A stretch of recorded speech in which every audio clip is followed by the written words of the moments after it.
Welcome to Kenton's videos. Enjoy the video. In this video, I will explain how to study for an English exam.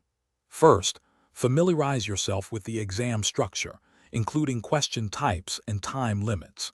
Next, develop a study plan that allocates specific times for each skill area.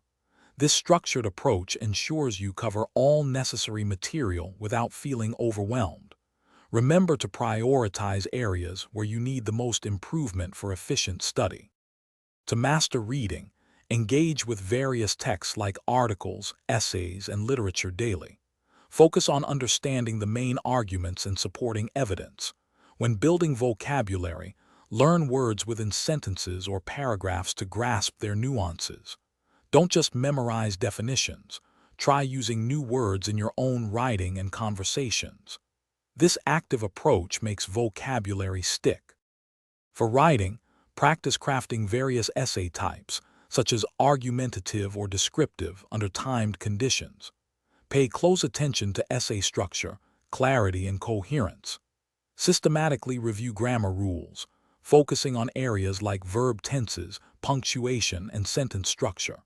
Seek constructive feedback on your writing from an instructor or study partner to identify areas for improvement and refine your skills. To enhance listening skills, regularly engage with English audio content like podcasts, news broadcasts, or documentaries. Focus on understanding accents and intonation. For speaking, actively participate in conversations, perhaps with a language exchange partner. Don't be afraid to make mistakes. They are part of learning. Recording yourself speaking can also highlight areas for pronunciation and fluency improvement. Thanks for watching. Consider subscribing if we helped you.